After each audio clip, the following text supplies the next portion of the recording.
ఉపాధి హామీ పథకాన్ని యొక్క పర్యవేక్షణ బాధ్యత అంతా కూడా పంచాయతీల పరిధిలో ఉంటుంది. దానికి సంబంధించి గ్రామ సభ తీర్మానాల్లోని వర్కల్ ప్రపోజల్స్ కావచ్చు, దానికి సంబంధించినటువంటి ఫైనాన్షియల్ బడ్జెట్ ప్లానింగ్ కావచ్చు, ఫైనల్ అప్రూవల్ కావచ్చు, ఈ ప్రాసెస్ అంతా కూడా సర్పంచ్ సంతకంతోనే జరుగుతుంది. కానీ ఈరోజు రాష్ట్రంలో ఒక విచిత్రమైనటువంటి పరిస్థితి. పవన్ కళ్యాణ్ గారేమో ఒక స్టేట్మెంట్ ఇస్తాడు, దానికేమో కింద స్థాయికి వచ్చేసరికి భిన్నంగా జరుగుతుంది. మొన్న చూస్తే జెండా ఎగరేసేదానికి ప్రతి సర్పంచ్కి 20,000 15,000 ఎంత ఇస్తాం మైనర్ పంచాయతీలకు మేజర్ పంచాయతీలకు అన్నారు. కానీ తీరా చూస్తే దానికి సంబంధించి ఒక జీవో రాలా, ₹1 నిధులు ఇవ్వాల. కాబట్టి పవన్ కళ్యాణ్ గారు ఆయన మరి ఏ విధంగా ఊహించుకుని మాట్లాడుతున్నారో, గ్రామ స్థాయిలో ఏం జరుగుతుందో అవగాహన లేనట్టుగా నాకు అనిపిస్తుంది.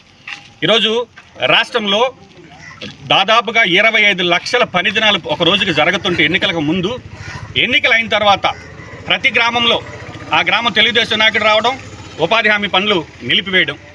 ఎందుకు నిలుపుతున్నారంటే కారణం లేదు, అధికారులు అడిగితే కారణం చెప్పరు. ఫీల్డ్ అసిస్టెంట్లకు సంబంధించి మా వాళ్ళని నియమించుకోవాలి కాబట్టి పనులు ఆపేయమన్నారు. ఈరోజు ఈ గ్రామంలో ఎన్నికలైన తర్వాత దాదాపు 2 నెలలు అయితే ఈ రోజుకి ఉపాధి హామీ పనులు పెట్టలేదు. ఈ మధ్య కొత్త వాళ్ళని పెట్టారు, ఒక 2 రోజులు చేసి ఆపేశారు. కాబట్టి చివరికి కూలీ పనులు చేసుకునేటటువంటి దగ్గర కూడా ఈ గ్రామస్థాయి నాయకులు వాళ్ళకి పొట్టగొట్టేటటువంటి పరిస్థితి. ఈ మాట ఎందుకు చెప్తున్నామంటే, ఈ జిల్లాకి సంబంధించి స్టాటిస్టిక్స్ తీసుకున్నాం. పని దినాలు ఆన్లైన్లో చూస్తే ఎన్నికలకు ముందేమో దాదాపు 75,000 పని దినాలు ఉన్నాయి. ఎన్నికలు అయిన తర్వాత రిజల్ట్స్ అనౌన్స్ అయిన వెంటనే అవి 10,000కి పడిపోయాయంటే దాన్ని బట్టి ఈ జిల్లాలో ఏం జరుగుతుంది, ఈ రాష్ట్రంలో ఏం జరుగుతుంది ఒకసారి పవన్ కళ్యాణ్ గారిని ఆలోచించమంటున్నాం. ఫీల్డ్ అసిస్టెంట్లు మార్చేటప్పుడు కనీసం సమాచారం సర్పంచులకు ఇవ్వట్లేదు. కొత్త వాళ్ళు ఎవరు నియమించుకున్నారో తెలీదు. వాళ్ళకి చూస్తే మీ ఇష్టానుసారం లాగిన్లు ఇచ్చేస్తున్నారు. వాళ్ళు ఎవరు పనికి పోతున్నారో సంబంధం లేదు. గ్రామ పంచాయతీ పర్యవేక్షణ లేదు. పంచాయతీ సెక్రటరీకి సమాచారం లేనటువంటి పరిస్థితి. ఈ నేపథ్యంలో ఇప్పుడు ఉండేటటువంటి సర్పంచులకి మీరేమో రోజు పేపర్ స్టేట్మెంట్ ఇస్తారు, సర్పంచ్కే మనం హక్కులన్నీ కల్పిస్తాం, పంచాయతీరాజ్ చట్టాన్ని గౌరవిస్తాం, ఉపాధి హామీ పథకానికి సంబంధించి కూడా సర్పంచులే కీలకంగా ఉంటారనేటటువంటి స్టేట్మెంట్లు పేపర్లో చూస్తున్నాం. కానీ గ్రామ స్థాయికి వచ్చేసరికి అందుకు భిన్నంగా ఉన్నాయి. ఈరోజు ఈ సర్వేపల్లి నియోజకవర్గంలో నిన్న కూటమి బీజేపీ అభ్యర్థి ఒక అభియోగం చేశాడు. బీజేపీకి సంబంధించిన పార్టీకి సంబంధించినటువంటి వ్యక్తి ఈ సర్వేపల్లి నియోజకవర్గంలో ఒక ఫీల్డ్ అసిస్టెంట్ పోస్టుకి సంబంధించి 3 లక్షల రూపాయలకి అమ్ముకున్నారు తెలుగుదేశం నాయకులని ఒక అభియోగం చేశారు. అది మేము అనట్లా, వాళ్ళు అన్నారు కాబట్టి ఇక్కడ ప్రస్తావనకు వస్తుంది.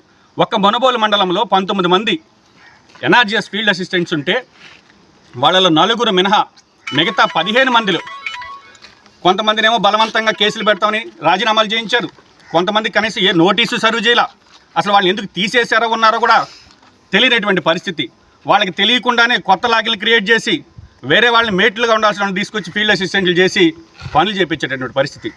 కాబట్టి ఫీల్డ్ అసిస్టెంట్కి సంబంధించి కూడా ఏదైతే ఉపాధి హామీ చట్టంలో స్పష్టంగా పంచాయతీ రిజల్యూషన్ ఉండాలి, పంచాయతీకి సమాచారం ఉండాలి.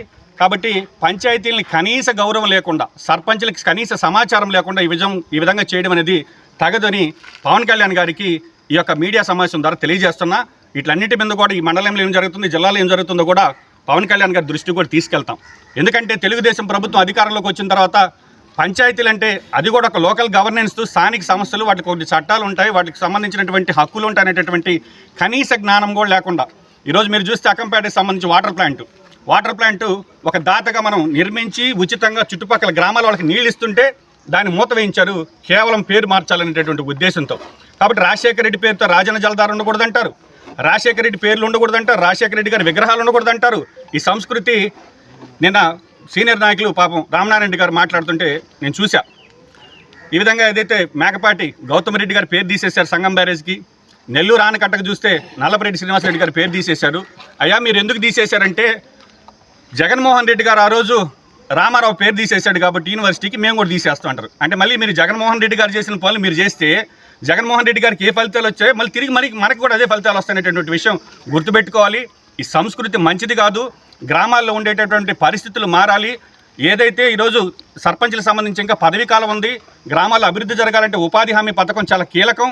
ఉపాధి హామీ పథకానికి సంబంధించినటువంటి వరకు గ్రామ పంచాయతీ అనేది ఫైనల్గా ఉంటుంది. కాబట్టి కలిసిమెలిసి కూర్చొని మాట్లాడుకునే అటువంటి వాతావరణాలు ఈ యొక్క నియోజకవర్గంలో లేకపోవడం, మేము చెప్పిందే జరగాలనేటటువంటి ఈ యొక్క అధికారులను ఇబ్బంది పెట్టడం, ఈరోజు కోర్టుకు వెళ్తే వాళ్ళు ఉద్యోగాలు పోయేటటువంటి పరిస్థితి. కాబట్టి సోమిరెడ్డి చంద్రమోహన్ రెడ్డి గారికి విన్నవేస్తున్నాం. మేము ఎందుకు వచ్చినటువంటి అభియోగాలు ఎవరైతే చేశారో దానికి నేను మాట్లాడడం లేదు, కానీ అట్లాంటి రాకూడదు. మరి ఎందుకు వచ్చి ఒకసారి చూసుకోమంటున్నాం. ఈ మండలానికి సంబంధించి 15 మందిని తీసేయడం అనేటువంటి విషయం అది మంచి పద్ధతి కాదు. ఎందుకంటే కూలికి వెళ్ళేటటువంటి వాళ్ళు, చిన్న చితక వాళ్ళు, 10,000 రూపాయల వేతనం వచ్చేటటువంటి వాళ్ళని అధికార పార్టీ ఉంది కదా అనేటటువంటి ఆ భావంతో చూడడం అనేది మంచి పద్ధతి కాదు అని తెలియజేస్తున్నా. కాబట్టి ఈరోజు వాటర్ ప్లాంట్కి సంబంధించి కూడా మాకు నోటీసులు వచ్చాయి.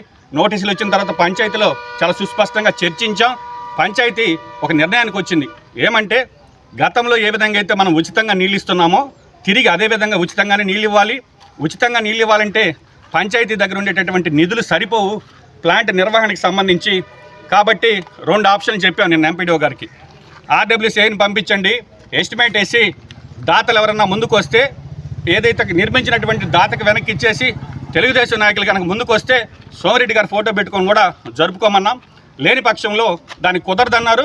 కుదరదన్న తర్వాత పంచాయతీ తీర్మానం చేశాం. తిరిగి మళ్ళీ ఏదైతే పాత బోర్డులు ఉంటాయో ఆ స్థానంలో మళ్ళీ ఆ బోర్డులను బిగించి ఉచితంగానే దాతల సహకారంతో నీళ్ళు ఇచ్చేదానికి పంచాయతీ తీర్మానం చేశాం. ఆ విధంగా కూడా ఎంపీడీఓ గారికి నిన్న లేఖ ఇవ్వడం జరిగింది. త్వరలోనే వాటర్ ప్లాంట్ను కూడా మళ్ళీ పునః ప్రారంభిస్తాం. మరిన్ని అప్డేట్స్ కోసం మన HN9 టీవీ ఛానల్ని సబ్స్క్రైబ్ చేసుకోండి.